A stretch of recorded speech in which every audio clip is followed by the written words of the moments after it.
Hey guys, and welcome back to the Ramble. I am your humble hermit host, Maria Legier, and this is Too Much Armageddon Error, Reboot, and Add More Meat. There's just too much to talk about, I find. The world has gone insane, and the news are all crazy, the mass media all shady, dealing in mad opinion editorials all the while, force-feeding us their sick alongside their bile. No real-time replenishment here, buddy.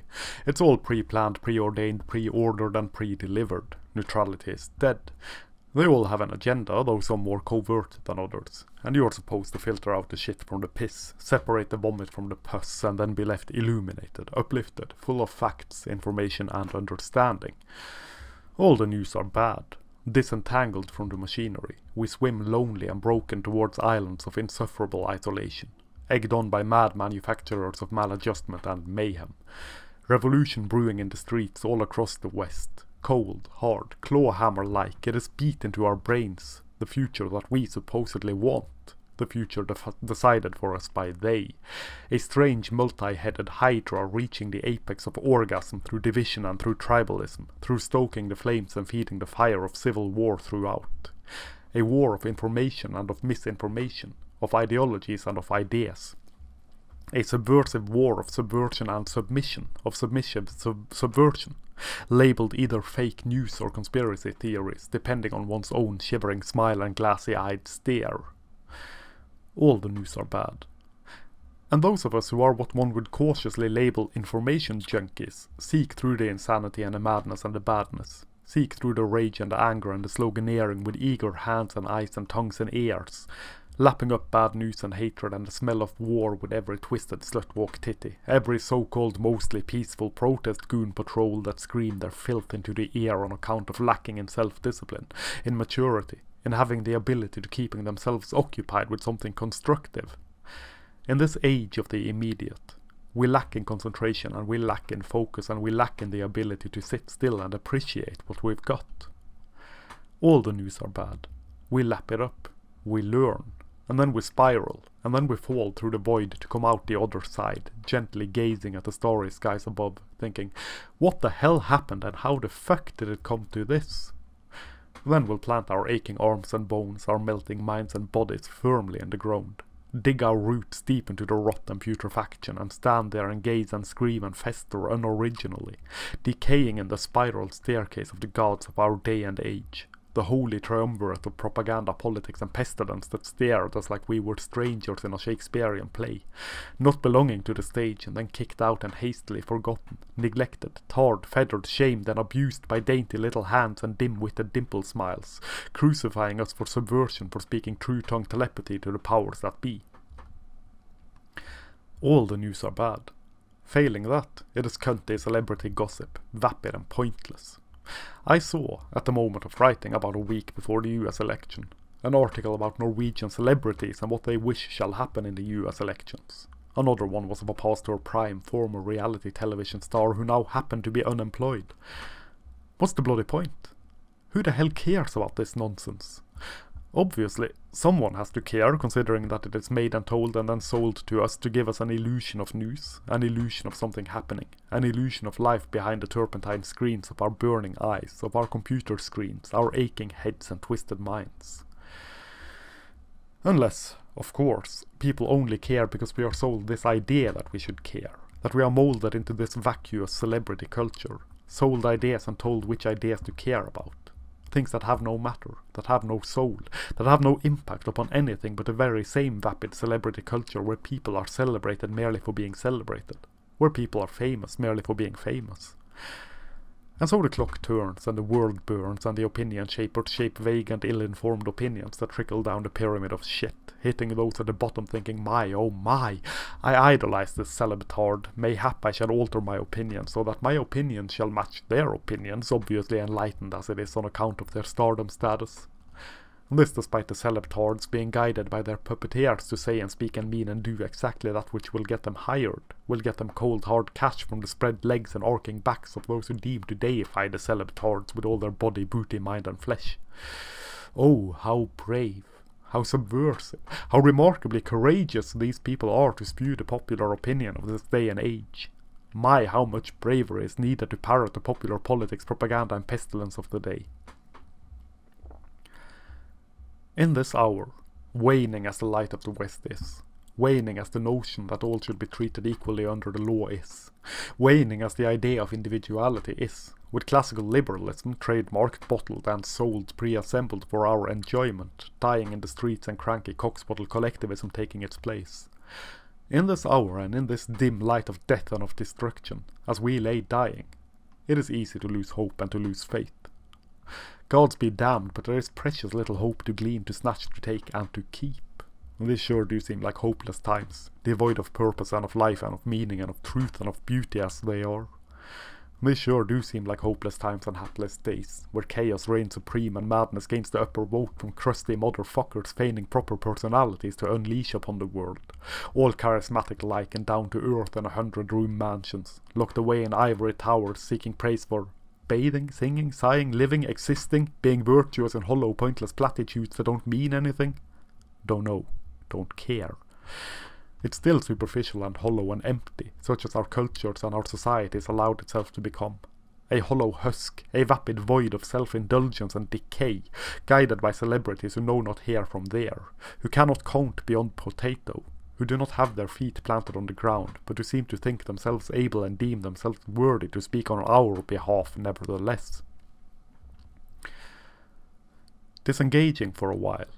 Checking out, going off the grid and reading neither news nor gossip for a while is recommended from time to time. Otherwise, the information becomes too much, the bad news too rough and tough, too heavy to carry.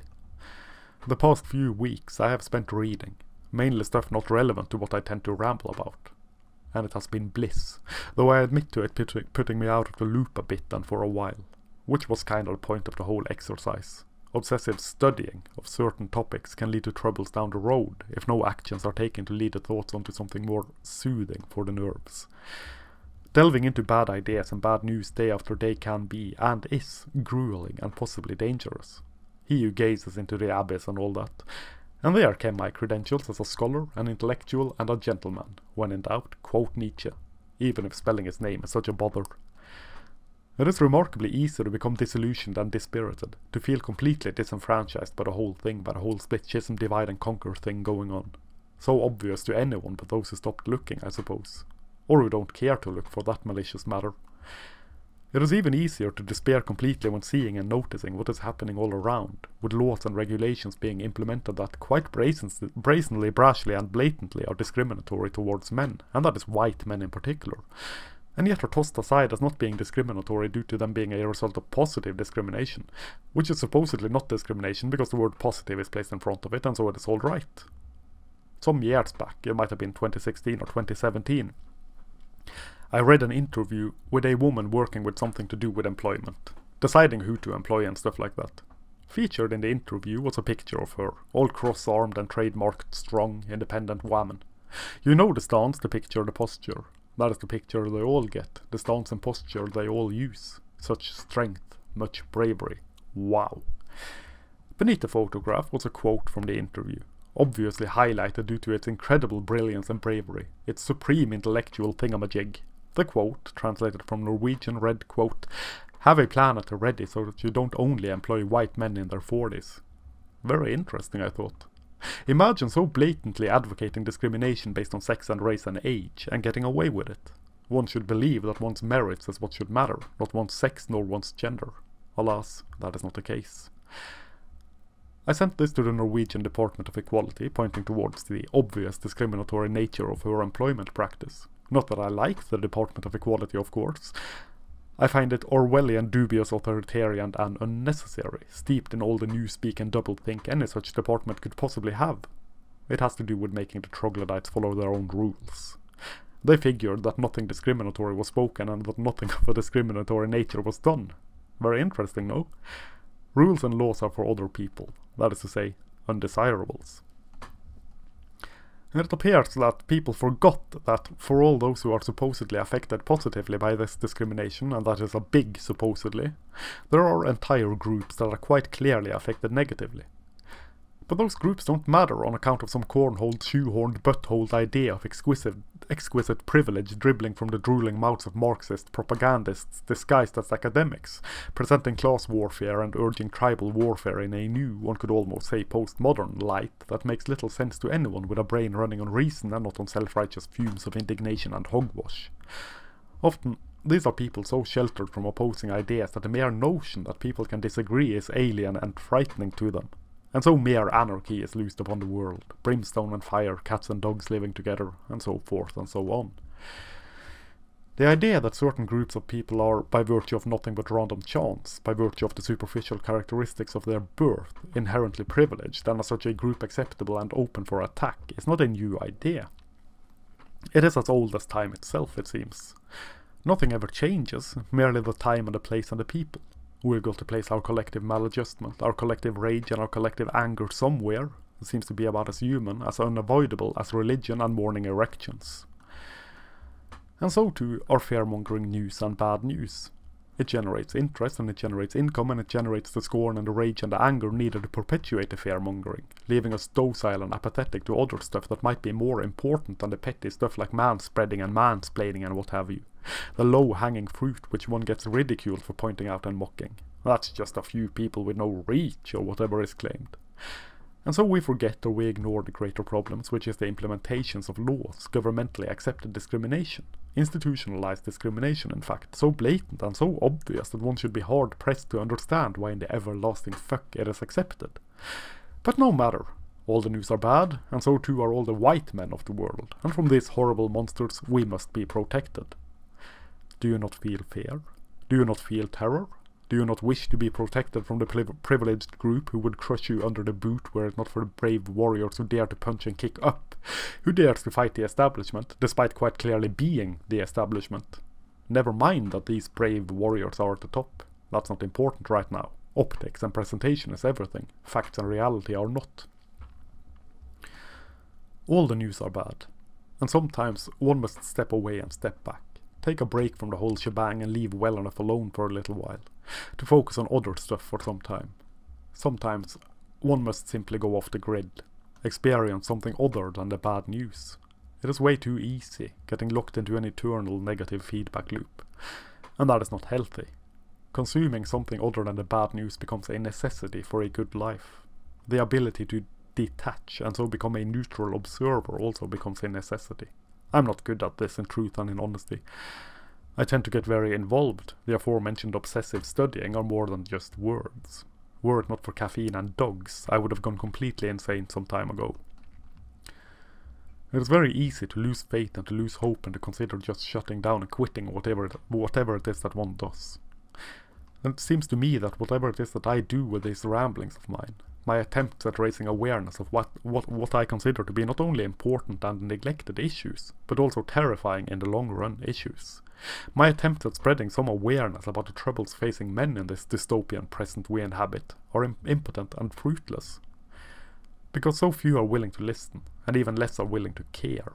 Most choose to ridicule, to mock and to point and stare in feigned disbelief at someone so out of touch with reality that they dare care about the plight of men, when there are so many issues of more importance, like the plight of women.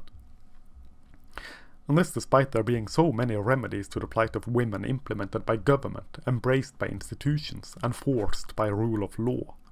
Particularly when compared to the plight of men, which are just about as ridiculed by government as it is by the rest of the world. State-sanctioned ridicule and neglect of one particular group, governmentally allowed and socially accepted discrimination of one group. And this should be considered a very frightening and a very negative thing. Yet it is not. Quite the contrary. It is celebrated and accepted far and wide, to such an extent that people such as myself who dare speak against it are painted in the most vile and negative light imaginable. Libelous statements, smear tactics and shaming, lies and deceit, scorn and ridicule are quite alright tactics to use when facing down such terrible people as us in this loosely knit men's human rights movement. Who knew that human rights should only extend to certain kinds of human beings, as opposed to being extended to all human beings? Who knew that hatred of one group should become so commonplace as to not even be considered hatred? Who knew that this should be accepted? Anyone with more than a passing knowledge of history, one supposes, as this is nothing new. The groups change and the times change, but it is a constant. We need an enemy. We need an outgroup, apparently. all to feel good about ourselves and our own flaws and faults and failures. We must have someone to blame, why not? Misandry is so commonplace now that it is all but accepted by the culture at large. This ought to stand as proof proper for gynocentrism and the disposable male. Yet it does not, for it is so damned commonplace as to be invisible. And so, it is easy to lose faith in one's work and one's convictions when it is proven, time and again, that so few are listening. Easy to feel as though one should merely pack up and leave, to let the rabble sort itself out and, in the end, let the whole thing run its course and burn itself, as well as everything around it, down to the ground in the process. To start anew when all this madness, all this nonsense, all this bullshit is done and gone. But then, who would be left to stand in the storm? Who would be left to deliver a counterpoint to the accepted facts of today? It may feel hopeless and pointless, but I don't think or believe that it is. And that is the important part. If succumbing to despair and defeat, no one would be facing down the storm. No one would deliver a counterpoint. And that would be even more devastating, even more frightening and destructive than consuming, filtering and trying to understand and observe the constant barrage of bad news on a regular basis. That would be even more devastating, even more frightening and destructive than not objecting to the status quo, than not, in a simple word, rebelling. And so, this ragtag movement of ours has got to soldier on as best we can, to focus on the small victories and the small goals, which, in my humble opinion and experience, is merely raising some awareness amongst the general population, to point out the this and the that and all that stuff, even when the jackboot stilettos come stomping. And that, I think, was that for this ramble. I hope you enjoyed it more than my previous ramblings. Thank you very much for listening. Please check out the links down below, like, share, subscribe and all that stuff, and I'll catch you next time. This is Muriel, signing off.